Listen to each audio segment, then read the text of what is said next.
Irmãos, glorificado e exaltado seja o nome do Senhor. Culto de família, amém? Culto de família. Quem é casado aí? Quem é casado, levanta a mão assim, ó. Aleluia, glória a Deus.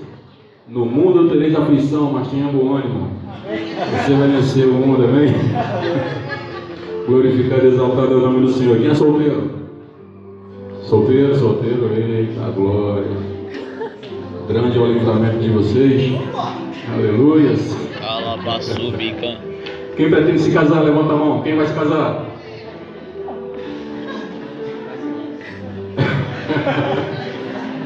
Tem certeza, irmão? Vai casar? Você tem certeza? Aleluia, louvado seja o nome do Senhor. Irmãos, família, projeto de Deus.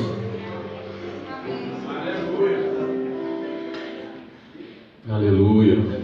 Todos nós sabemos que família é projeto de Deus, amém? Amém. Glorificado e exaltado seja o nome do Senhor. Eu venho de uma família, irmãos, muito simples e muito humilde. Uma família de 14 irmãos. Eu não ouvi errado não, é 14 mesmo. Fomos 14 irmãos, a qual 7 não resistiu, né? 7 morreu e ficou 7. Amém? Era 14, 7 menos 7, 7, né? 7 menos 14, 7. Amém. 14 menos 7, 7. Amém. Bom, meu pai, eu acho que ele levou a sério aquele negócio, né? Ele foi encher a terra, né? Meu pai era bem empolgado, né? De uma vez, minha mãe teve 3 gestações de gêmeos. 3 gestações. Você é gêmeo também? Você fez assim? Ah, tá, obrigado.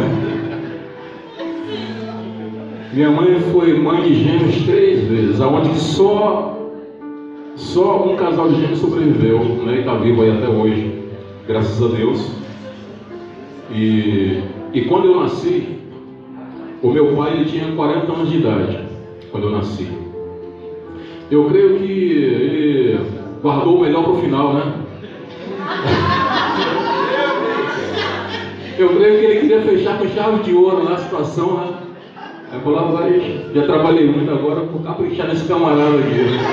Aí, ó, nasceu eu, ó. Glória a Deus. Esse é feio. Irmãos, sabemos que, eu não sei se os irmãos sabem, mas eu nasci, acho que os irmãos sabem não, mas eu nasci num lugar com um nome muito peculiar. Nunca contei para ninguém, né? Não é por vergonha, não é por nada, porque eu não tive a oportunidade, mas hoje eu nasci num lugar chamado deserto. Jesus! Meu Deus! Falando sério, irmão. Irmãos, eu nasci no deserto. Misericórdia. Misericórdia. Nasci no deserto.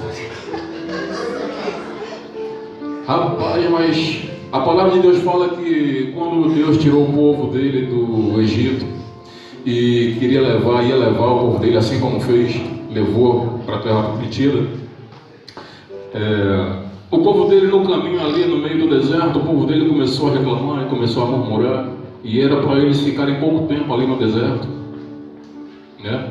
E aí, devido à incredulidade do povo, devido à falta de fé daquele povo, eles acabaram ficando ali muito mais tempo do que o que era previsto para eles ficarem. Acabaram ficando ali cerca de 40 anos, né? Assim diz a Escritura de Deus, né? Diz a palavra do Senhor, que o povo viveu ali durante 40 anos, mas não era para ser daquele jeito, né? A passagem do povo de Deus pelo deserto era para ser breve, era para ser rápida. Mas o povo, né, murmurou e faltou fé e se tornou incrédulo e Deus ficou entristecido e aconteceu com eles isso que aconteceu. Pela misericórdia do Senhor, eu vivi apenas 8 anos no deserto. Passei pelo deserto. Eu fui menos reclamão, fui mais obediente e só fiquei 8 anos no deserto. Bem, mas nesses 8 anos que eu fiquei no deserto, Quem nasce no deserto é o que, irmão? Quem nasce no Rio é carioca, em São Paulo é paulista. Quem nasce no deserto é o quê? Desertado não, irmão. Desertado mesmo, sai fora. Desertado. É doido, né?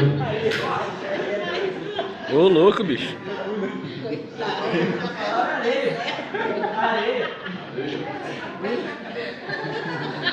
Ô rocha, rapaz. E aí, o que? Tá doido? Quem nasce no deserto é uma desertência. Ei, o cidadão desertência. Aleluia. Hã? Não.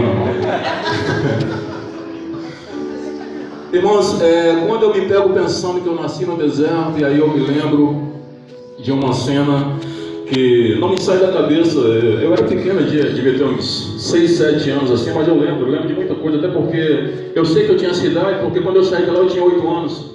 Então tudo que aconteceu eu tinha menos que isso, não é verdade? Amém. Pela lógica seria. Aí o que acontece? Sempre que eu me lembro de que eu nasci no deserto, sempre que Deus me dá essa lembrança na memória, eu me recordo de algumas travessuras minhas naquele lugar, e entre elas eu me lembro da desobediência que eu fiz para minha mãe uma vez, e que isso, não sei se foi uma vez, se foi mais de uma, mas isso me causou muita dor e muito sofrimento. Eu vou explicar para vocês vão entender. Imagina uma criança de 6, 7 anos de idade no máximo assim, e aí a gente morava numa casinha lá. Esse lugar ele tinha aproximadamente ali umas 15 casas, não tinha muita coisa não, umas 15 casas. Quando você pensava que estava entrando, já estava saindo, entendeu? Tinha uma placa assim, bem-vindo ao deserto, do outro lado da placa estava volte sempre. Era pequena, a cidade era pequena. Aí eu nasci naquele lugar, e quando eu me lembro que eu nasci ali, eu me lembro de uma desobediência que eu fiz à minha mãe. Minha mãe falava assim: meu filho, eu quero que você vá ali na quitanda, e aí você vai lá e pega na conta, pega fiado, pega lá 1 quilo de farinha, pega lá um açúcar, vai lá, pega lá que é pra gente jantar. Família pobre, no meio do mar, interior, não tinha nada de fartura não. Pega lá uma farinha lá para a gente fazer alguma coisa para a gente comer. Amém. E ela falava assim: meu filho, mas não corra não. Porque menino tem mania de correr, né, irmão? Menino tem mania de correr, menino que não corre tem problema. Menino tem mania de correr. E eu não era diferente. Eu acho que eu era até acima da média em termos de anarquia. E aí tinha na minha rua, na minha porta, assim, tinha uma estrada. Quem é do interior aqui do Nordeste sabe, conhece Pissarra. Pissarra é um chão vermelho, é uma terra vermelha, cheia de pedrinha, pequenininha aqui assim. Quando o caminhão passa, quando o carro passa, sobe aquela poeira vermelha, cobre tudo. E aí aquela poeira vai para dentro de casa, e aí a mãe tem que limpar tudo. E eu nasci ali, e aí minha mãe falava assim: vai lá na quitanda, e quando você chega lá, você pede para ela mandar lá os mantimentos, e depois eu vou lá e acerto. Eu falei: tá bom, mas ela me aconselhava: não corra para você não cair. Não vá correndo para você não cair. E eu falava: tá bom, mãe, tá bom. E aí eu não me lembro qual eram as minhas vestes não, mas eu posso imaginar que era um calçãozinho, pequenininho, sem camisa, descalço, um buchinho assim, saliente, E aquela barriguinha, aquele buchinho, todo menininho do Nordeste tem aquele buchinho de bala. Aí eu me lembro que na minha rua tinha assim, aquela estrada de Pissarra que vinha de lá e passava, e lá na frente ela fazia assim e seguia. Era uma rampinha que tinha. Aí eu chegava, como ela tinha aconselhado para eu não correr, senão ia cair. Aí eu andava assim uns 50 metros, aí eu olhava para trás e não via mais ela. Quando eu não via mais ela, eu dava um pinote para cima assim e disparava. Menino tem esse negócio, quando vai correr dá um pinote. Sempre aqui, acho que é para pegar mais embalo, assim. Acho que pegar aderência, para pegar impulso. E vai correr dá um pinote assim, dispara. Aí eu parecia um corisco. Aí, irmãos, eu corria, eu desobedecia a voz da experiência e eu corria. Só que eu corria muito. Eu corria muito e minhas pernas não conseguiam me acompanhar. Entendeu? Irmão, e quando você corre e tuas pernas não te acompanham, é um problema. Você vai arrumar problema. Só que na minha cabeça eu corria, e minhas pernas tinha uma hora que não me acompanhavam, e aí fazia assim.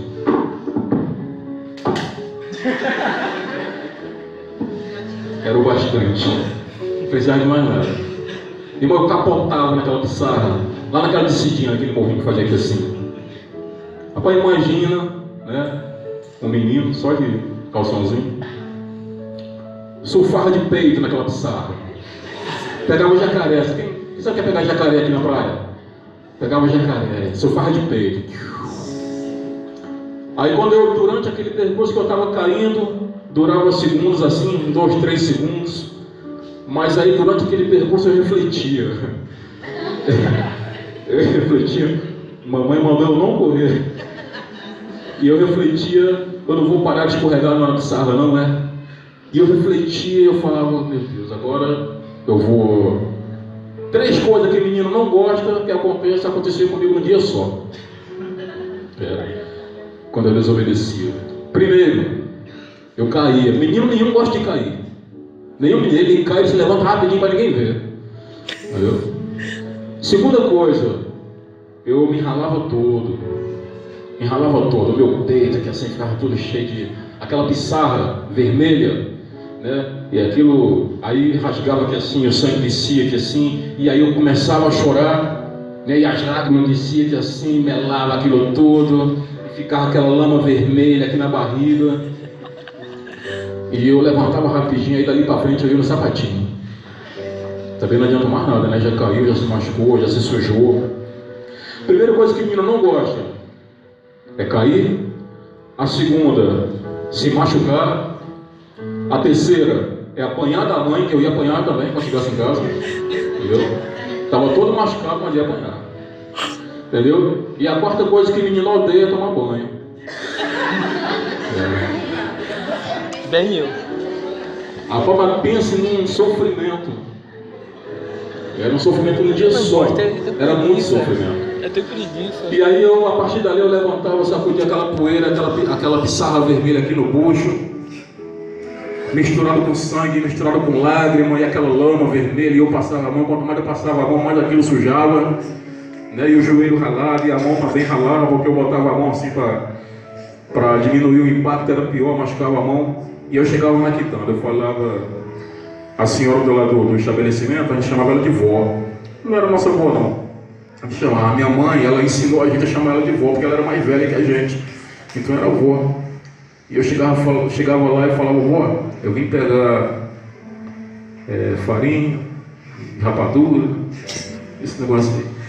E ela falava bem fininha, ela falava assim, meu filho, mas o que foi isso? Eu falava, não, eu caí ali. Aí ela, olha, quando você chega em casa você vai apanhar. Eu falava, ai meu Deus, está profetizando já de graça. Como se não bastasse, ela profetizava e o pior que acontecia. Aleluia. O que acontecia. Aí eu pegava aquilo tudo e voltava para casa, e no caminho eu não queria chegar. Eu estava voltando para casa, mas eu não queria chegar em casa. Aí eu falei, uma hora ou outra eu vou ter que chegar. E aí eu limpava e nada. Enquanto mais eu limpava, mais sangue saía. Bem, chegava em casa, minha mãe estava lá, na cozinha, lá, ocupada. E eu chegava desconfiado assim pelos cantos, também não quer nada, botava assim meio que de lado assim para ela não ver, botava assim em cima da mesa, já ia saindo, mas mãe é mãe, né? Mãe, ela conhece o camaradinha que ela tem em casa, não tem jeito, entendeu? O bichinho fez um negócio errado, ele já fica todo esquisito, entendeu? Quanto mais ele quer esconder, mais ele deixa à vista, mais ele deixa a mostra e a mãe já percebe, entendeu? Vem cá, o que está acontecendo? E eu falava não. Já tinha chorado um rio. Menino quando chora fica assim, né? Eu já tinha chorado, aí eu falava nada não, mãe. Amém. Aí eu ia saindo, ela, não, vem cá, deixa eu ver. Aí eu já nem tinha batido ainda, mas eu já estava chorando, eu estava por dentro. Mamãe pegava pelo braço aqui assim, né? Pegava pelo braço e falava, o que foi isso aqui? Eu não falei para você não correr? Eu falava, eu te amo, mamãezinha. Eu te amo, não me bate não. Ela ama, né? Ama, mas não obedece. Pegava o chinelo e dava uma boa lapada. Eita. Né, irmão? Não é contigo, né? Meu irmão tá se mijando ali. Irmão, o que acontece? E ela me pegava e ela me batia. E como se não bastasse ela ter me batido, vinha o maior sofrimento, que era tomar banho. Você é louco. Ô, louco, bicho. O menino cai, ele se rala, mas não dá banho nele não. Entendeu? Você acaba de matar o menino. Aí a minha mãe pegava e me dava banho. E ela falava assim, senta lá. Agora já tá limpo. E tá, senta lá. E eu sentava lá e ficava lá colhendo a minha dor, colhendo a minha mágoa, né? E eu ficava assim pensando na vida. Eu falava, podia ter sido diferente, né? Por que eu fui escolher desobedecer? Muitas vezes o Senhor, Ele, não sei se Ele bate na gente não, mas que Ele limpa, né? Que Ele corrige, que Ele dá bronca, né? Isso Ele dá de vez em quando, né? E a palavra do Senhor fala que Ele nos escolheu. Ele nos escolheu. E naquele tempo eu já era escolhido, embora eu não tivesse a ciência disso, embora eu não tivesse o conhecimento de que eu era escolhido, mas eu já era escolhido. E então o tempo se passou e eu cresci e a gente saiu da cidade, saiu lá daquele lugar. Foi quando eu saí do deserto. Quando eu saí do deserto, né? Aí a gente foi para a cidade. A gente chamava de cidade, mas era cidade sim. Era cidade que tinha asfalto, uma rua inteira com asfalto e tal, calçamento e água encanada, geladeira nem pensar, televisão não existia. Eu me lembro que quando a minha irmã mandou uma geladeira, não sei se ela mandou daqui do Rio, ela mandou dinheiro para comprar lá, faltei morrer de beber água. Eu vivia com bucha assim, ó. Toda hora ia na geladeira, abria a geladeira e mandava água para dentro. Sede nada, irmão, só porque água gelada. Eu nunca tinha bebido água gelada. Eu tinha bebido água. Negócio bom essa água gelada. Só bebia água de pote. Água de pote. Tinha um potinho lá que era desse tamanho, assim pequenininho, gelava demais aquele potinho. Desse tamanho. Lá em casa tinha uma prateleira cheia de pote. Então uns 5 potes. Pote grande assim, tal. Mas tinha esse. Era querido, muito querido ele. Deixava em cima da mesa na hora do almoço, a gente botava água e bebia. A gente chamava de quartinha, né? É um potezinho de barro. De barro. A gente chamava de quartinha. Hoje, às vezes, eu vejo lá na Record o Moisés e eu fico vendo aqueles copos de barro, aquele negócio de barro lá que eles põem. E lá em casa tinha aquilo. Entendeu? Lá em casa tinha aquilo. E eu me lembro. E aquele potinho pequenininho assim, ele gelava, ficava bem frio, mas não ficava gelada. Não ficava gelada, eu não sabia o que era água gelada. Entendeu? Mas quando chegou uma geladeira azul da Consul lá em casa, aí eu faltei morrer de beber água. Então, o tempo passou e eu me tornei adolescente, né? Passado todo esse sofrimento, passei pelo deserto, passei pela prova, e aí eu me tornei adolescente. Foi a pior fase da minha vida. Foi a pior fase porque ali eu me deixei, pelo fato de eu ser ignorante na palavra, não conhecer a Deus, não conhecer... ninguém me falava de Deus, né? O Deus que eu conhecia era aquele Deus da igreja católica, que minha mãe ela era católica e me levava para a igreja, e eu ficava no banco lá entediado, assim como fica aí o Estevo, o Gustavo, fica entediado no banco. Eu ficava também. Eu ficava lá e aquela missa demorava 1 hora, mas aquilo era uma eternidade para mim. Não aguentava mais. Bom, não conhecia Deus, era completamente ignorante, leigo. E aí eu digo que foi a minha pior fase, porque eu fui muito usado pelo diabo durante aquele tempo, durante aquele período, eu fui muito usado por Satanás. Satanás, ele viu em mim algo que ele pudesse usar para destruir famílias, entendeu? Para destruir famílias. E hoje eu digo isso, não falo com alegria, não falo para me gloriar, eu não me glorio disso, mas também não me envergonho de falar isso, porque Deus ele não envergonha os seus, amém? Deus não envergonha os seus, e se eu estou dando esse testemunho para os irmãos hoje, é porque é importante para a gente saber de onde a gente veio, é importante que a gente não esqueça o que Deus fez em nossa vida, é importante que a gente tenha essa consciência. Eu estava lá, mas o Senhor me tirou de lá e me transportou para cá. Eu estava nas trevas e o Senhor me tirou das trevas e me trouxe para a luz. Aleluia.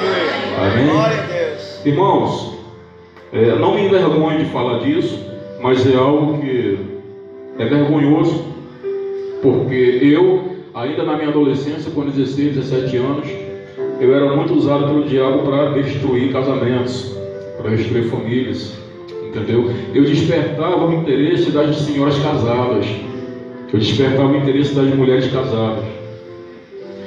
E com 16, eu digo 16 porque com 19 anos, com 18 anos eu me comprometi sério e isso ficou para trás. Mas até então, irmãos, eu era usado para destruir famílias, entendeu? Para destruir famílias. E eu despertava o interesse daquelas mulheres, e como eu não tinha conhecimento de nada, como eu não sabia o que era certo, o que era errado, eu até sabia que aquilo era errado, mas não sabia a gravidade, o que ia acontecer comigo de forma espiritual, no mundo espiritual, diante de Deus, o que significava aquilo, entendeu? E o diabo me usava, a ponto de eu me envolver com 2 ou 3 senhoras casadas ao mesmo tempo, entendeu? Embora o Senhor nunca permitiu que nenhum desses casamentos fosse desfeito devido a isso.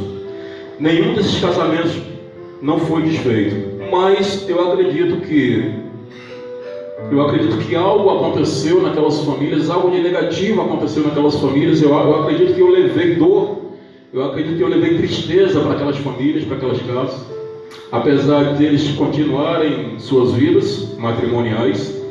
E eu acredito que eu colaborei muito para que a dor se instalasse naquela residência, para que a falta da confiança do marido na esposa, a confiança nela, eu acho que já não existia mais, né? E não sei, a partir dali eu não sei o que pode ter acontecido com aquelas famílias, porque não tive mais contato.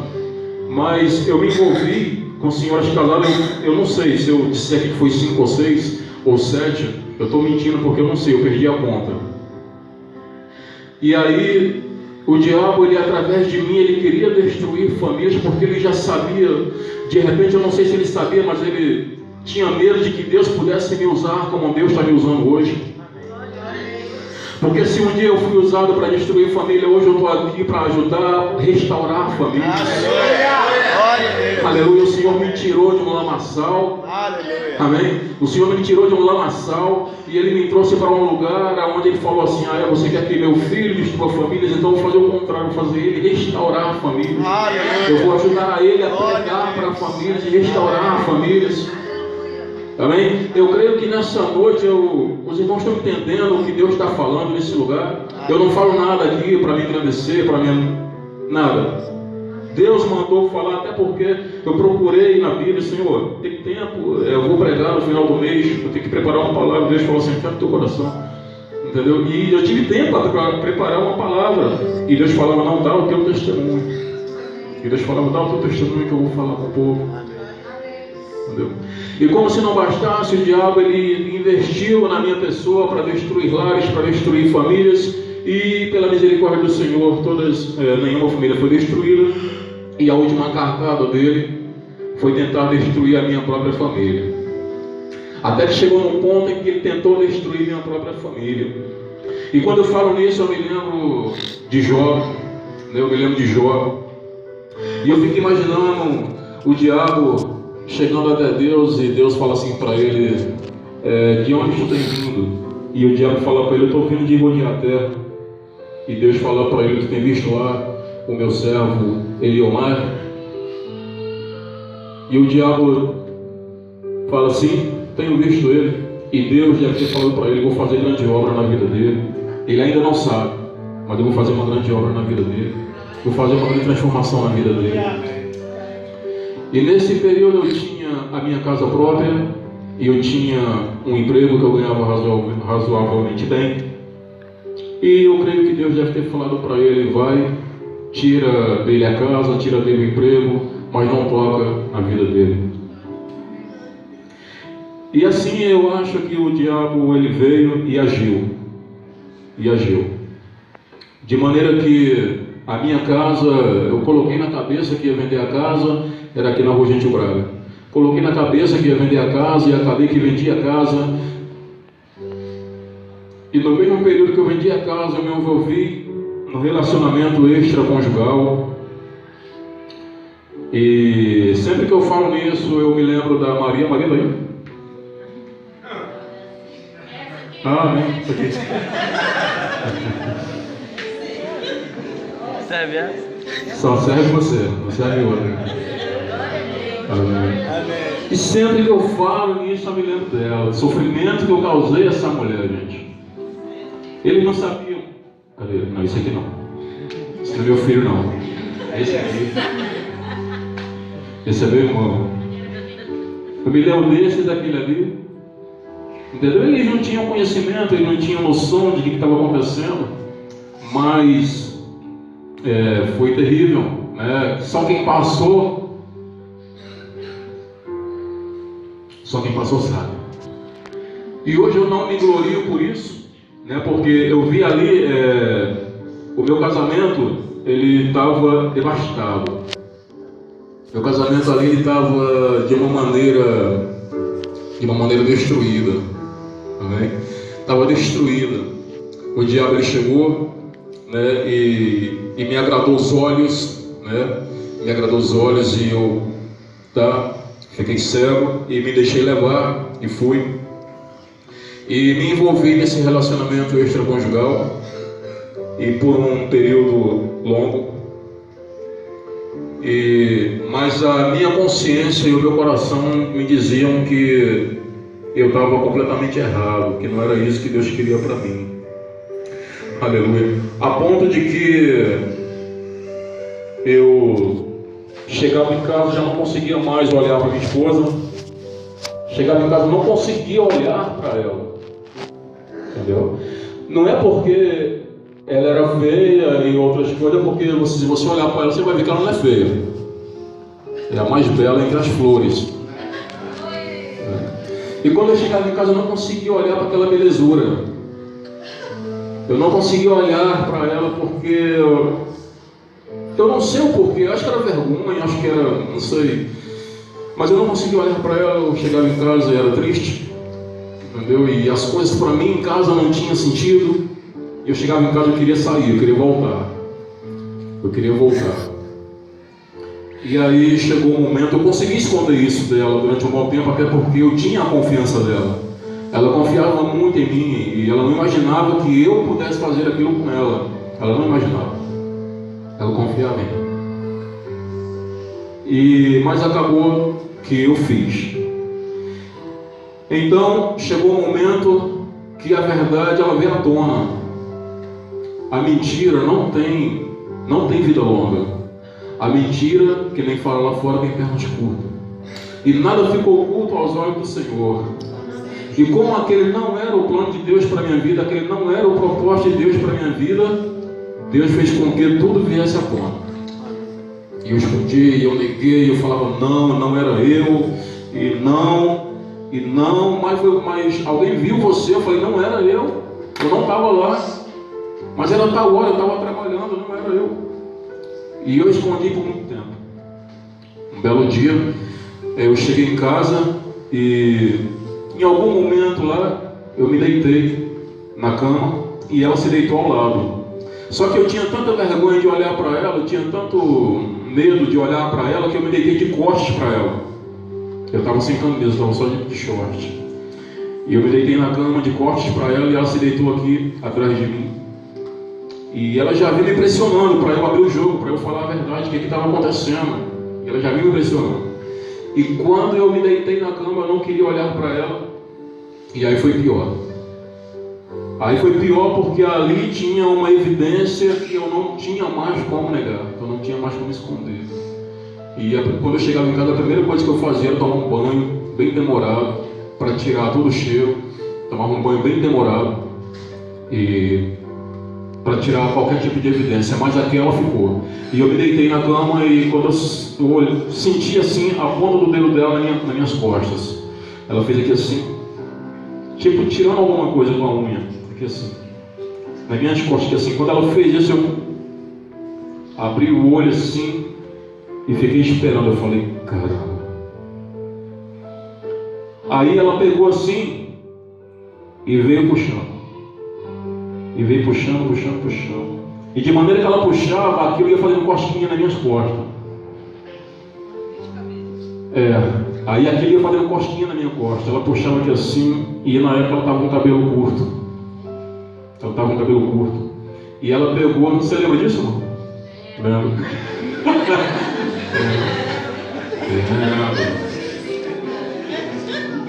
Aí ela pegou, fez aqui assim, puxou, e aquilo ia fazendo cosquinha nas minhas costas. E eu gelei, eu falei,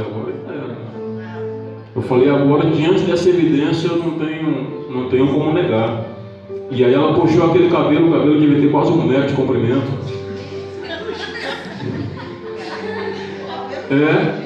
Um cabelo negro, um cabelo escuro. E aí ela puxou assim e falou assim, ela sentou na cama e me puxou pelo ombro assim e falou assim, de quem é isso aqui? Aí eu falei, o quê? Ela falou, isso aqui. Eu falei, que é isso? Não sei o que é isso. Não sabe o que é isso? Quando eu vou te falar, é um cabelo. Olha o tamanho desse cabelo nas suas costas.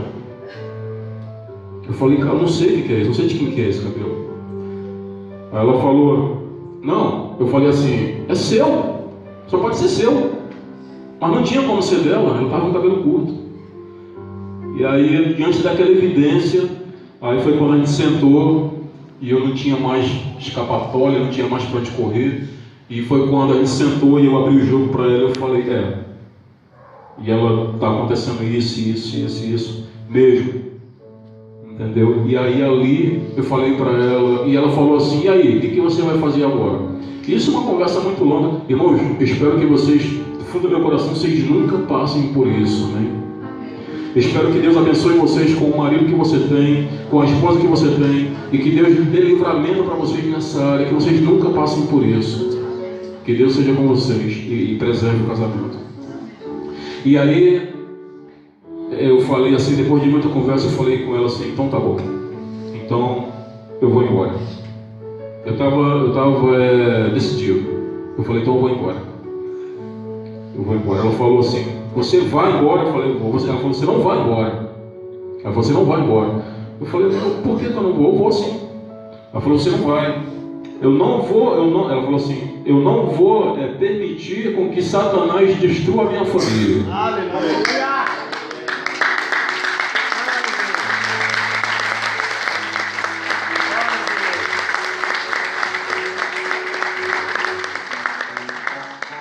Agora era interessante, a gente não era evangélico, a gente ainda não conhecia Jesus, e ela usou essas palavras assim. Ela falou, o diabo não vai destruir minha família, ele não vai. E mesmo ela falando isso, eu falei, eu vou embora, eu não vou ficar. E aí, no ato de último desespero, ela tentou lá em casa, na casa de prática de farmácia, sempre tem muitos remédios, né? Amostra grátis e tal. E lá em casa ela encheu a mão de comprimidos assim, e ela ia jogar na boca, e eu intervi, não deixei. E aí naquele momento ali foi quando eu caí em si. Eu falei, o que eu estou causando, né?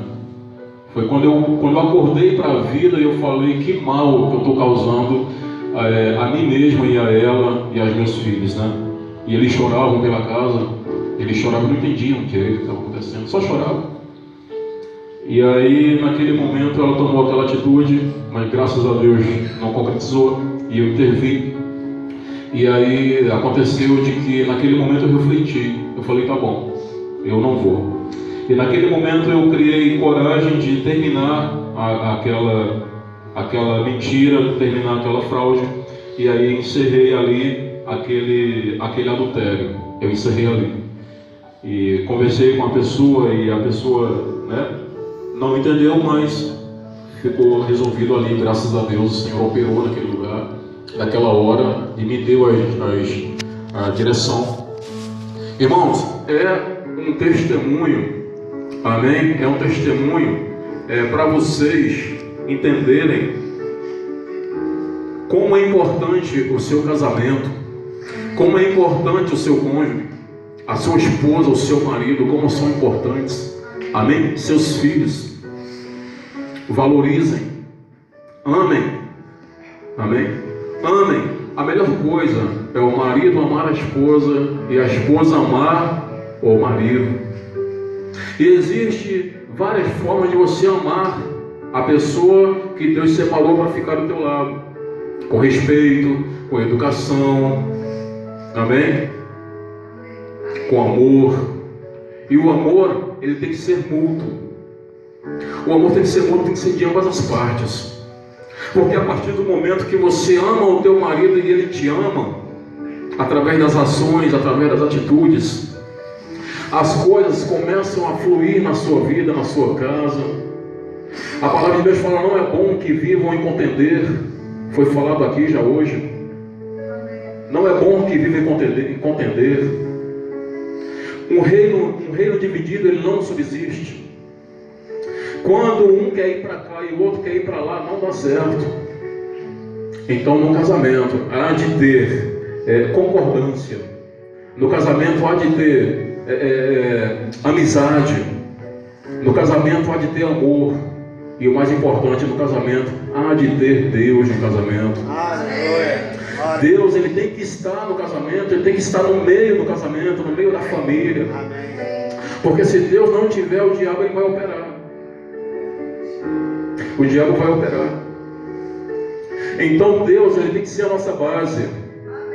Nós não entendemos muitas vezes o caminho que Deus separou para a gente quando Ele nos escolheu. A gente não entende isso muitas vezes, e a gente quer fazer as coisas da nossa própria vontade, quer fazer o que dá na cabeça. Entendeu? Deus falou uma coisa, a gente distorce, entendeu? Finge que não falou, finge que não foi com a gente, entendeu? Hoje eu dou glória a Deus pela minha família. Hoje dou glória a Deus quando eu vejo famílias sendo restauradas, filhos obedientes. O filho que obedece ao pai, a palavra diz que ele vai ter vida longa. Os dias dele, eles vão se prolongar. Aquele filho que ele é obediente, entendeu? Então, filho, obedeça ao seu pai. Só vai fazer bem para você mesmo, entendeu? Só vai fazer bem para você mesmo. É a questão do perdão. Eu não consigo perdoar fulano. Eu não consigo perdoar. Quando eu vejo fulano me dá um calor, me dá uma tremedeira, me dá um negócio ruim, eu não consigo. Irmão, só faz mal para você mesmo.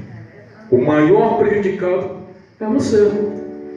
Entendeu? A tua pressão vai subir, teus batimentos vão acelerar, vai ter dor de cabeça, entendeu? Meu irmão está lá, está vivendo a vida dele. De repente, não tem nada contra você, entendeu?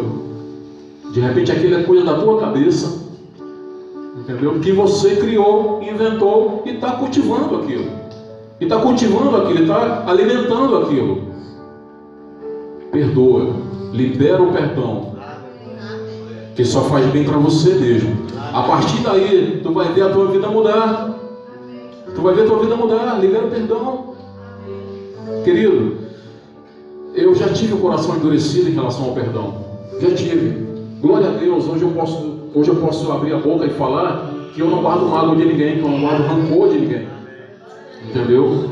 E isso é uma coisa que Deus me mudou, que Deus trabalhou em mim, assim como tantas outras coisas que Deus me mudou. E continua me mudando e continua me transformando. Eu tenho outras áreas que eu quero e eu peço a Deus que Ele me mude. Eu tenho outras áreas que eu peço a Deus que Ele mude, porque eu não quero continuar tendo essas atitudes, entendeu? Em relação a temperamento forte, entendeu? Eu me policio muito. Eu quero que Deus me mude, porque hoje eu sou tranquilo. Vocês olham para mim e todo mundo fala, é normal eu escutar das pessoas: cara, tu é super tranquilão, né, cara? Tu é super pá. Eu falei, pô, só. Entendeu? Mas só, irmãos, que existem momentos na vida da gente que a gente não está preparado para um certo fato, um certo acontecimento, e por não estar preparado, você acaba se comportando de maneira indevida, de maneira que você não queria estar se comportando. Você abre a boca e fala uma coisa que não gostaria de falar. Entendeu? E isso aí, ele vai te minguando diante de Deus. Porque parece que não, irmãos, mas uma palavra mal falada, depois que ela é lançada fora, ela não volta mais não. Entendeu? Depois que uma palavra é lançada fora, ela já não volta mais. Agora, para quem você lançou essa palavra? Como que você lançou essa palavra? Que palavra foi essa? Muitas vezes a palavra ela produz até morte. Uma palavra mal falada, uma palavra maldita, ela produz morte. Às vezes a pessoa ela sai da igreja, ela morre espiritualmente. Ela não morre fisicamente, mas ela morre espiritualmente. Ela sai da igreja por causa de uma palavra. A pessoa se afasta de Jesus por causa de uma palavra. Amém? E a palavra, ela tem muito poder. Amém? Se eu digo bênçãos para a tua vida, bênçãos acontecerão. Se eu digo maldição, e Deus ele é conosco. E Deus ele nos livra de todo mal. E Ele nos ajuda. Então eu sou grato a Deus porque Ele me tirou de um lamaçal do pecado. Verdadeiramente Ele fez isso. Ele me tirou do lamaçal do pecado e me transportou para o reino do seu amor. E hoje eu posso glorificar a Deus por isso. Hoje eu glorifico a Deus por esse lugar aqui onde eu encontrei a paz, onde encontrei Jesus. E eu agradeço a Deus pela vida do irmão Marco e da irmã Dilsa, que eram meus vizinhos aqui e sempre pregavam para mim o Evangelho, e sempre me convidavam para ir cultos na casa dele. E apesar de muitas vezes eu dizer que ia e não ia, muitas vezes, Léo, vamos lá fazer uma visita, eu falava, eu vou, mas eu não ia. Muitas vezes eu fiz isso, e quando eu encontrava com o irmão Marco na rua, eu estava indo aqui, ele estava vindo lá, eu queria me esconder da frente dele. Eu tinha vergonha dele porque eu dava a minha palavra de que eu ia, mas eu acabava que não ia. E eu fiz isso tantas vezes que eu tinha vergonha dele. Quando eu encontrava com ele, com a irmã Dilson, eu tinha vergonha. Mas, pô, eu sempre prezei pela minha palavra, sempre prezei em cumprir aquilo que eu falo. Sempre prezei por isso, e eu realmente valorizo muito isso. Embora eu saia prejudicado, mas a minha palavra ela tem que ter, eu tenho que cumprir minha palavra. Se eu disser, eu vou estar lá 7 horas, eu vou estar lá 7 horas. Se eu disser, eu vou te pagar tal dia, eu te pago tal dia. Eu gosto disso. Eu gosto disso porque Deus também se agrada disso. A palavra de Deus fala que o crente, a palavra do crente tem que ser sim, sim, não, não. Amém? E nós temos que seguir a cartilha de Deus. E nós temos que falar com Deus. Porque hoje Deus fala conosco através da palavra, através da Bíblia. Entendeu? Algumas pessoas olham para isso aqui e acham que é apenas um livro, e muitos nem valorizam. Nem valorizam. Para mim isso aqui não é apenas um livro. Isso aqui para mim é a boca de Deus. Amém? E quando essa Bíblia aqui ela é aberta, a boca de Deus se abre para falar comigo e contigo. Deus fala contigo e comigo através da Bíblia, através da palavra. Amém? Então eu vivi nessa mentira durante um bom tempo. E a gente sabe que a mentira é a negação da verdade. A mentira ela é a negação da verdade. E a verdade é quem? É a verdade de Jesus. A partir do momento que você mente, pode ser uma mentira, aparentemente, sem maior poder de destruição, mas essa mentira, ela é contra a verdade. Então a mentira é a negação da verdade. Quando você mente, uma mentira pequena que seja, você está negando a Cristo, está negando a Jesus.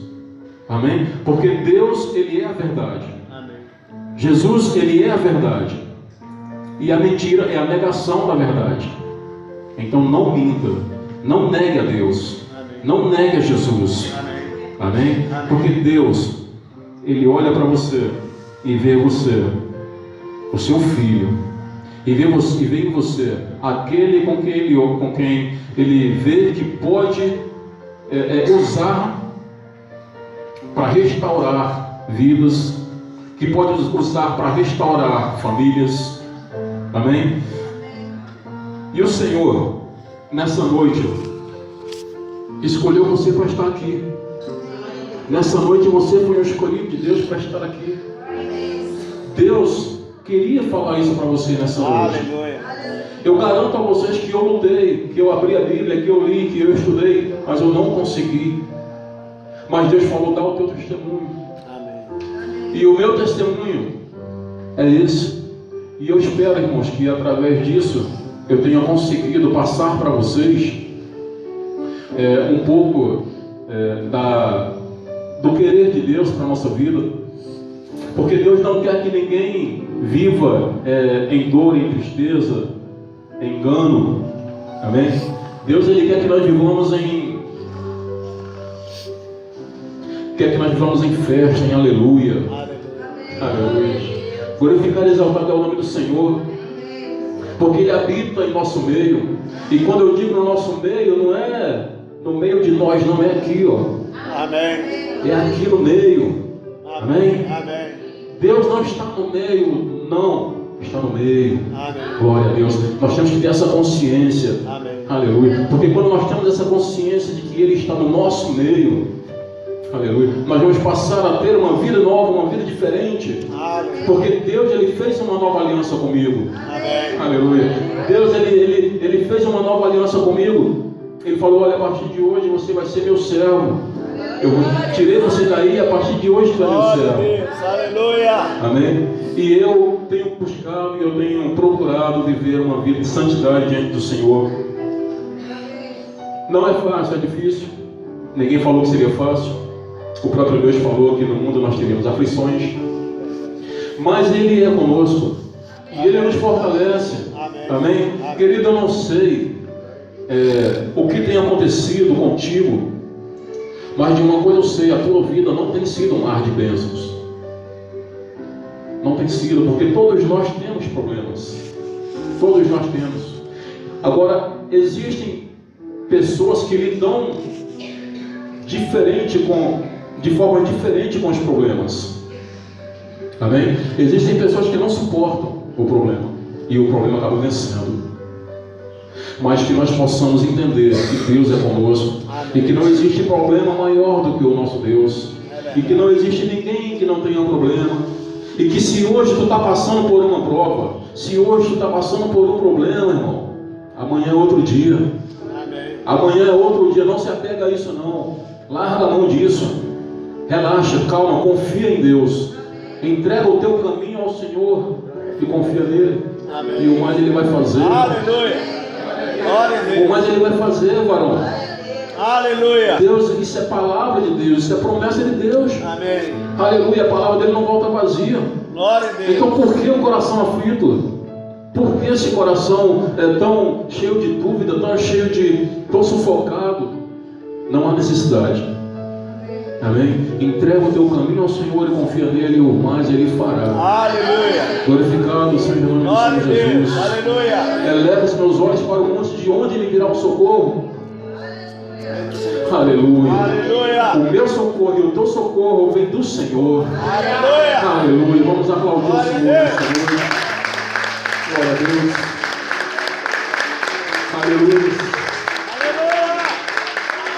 Meu Deus, obrigado, Jesus. Aleluia. Glória a Deus. Fique de pé nesse momento. Maria, Aleluia. vem aqui, meu amor, em nome de Jesus. Aleluia. Vem aqui, primeira dama. Vamos cantar um louvor, irmãos. Eu quero que você fique aí pertinho da sua família. Fique pertinho aí do seu marido, desse cara aí bonitão, cheiroso, que Deus colocou na sua vida. Abrace ele aí, ó. Abrace ele. Fique com vergonha não. Ele é seu. Olha para ele assim, olha para ele e fala assim: você é meu.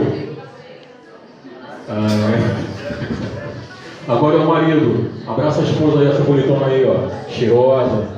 Fala assim: amor, você está cheirosa hoje. Fala assim: amor, você é minha.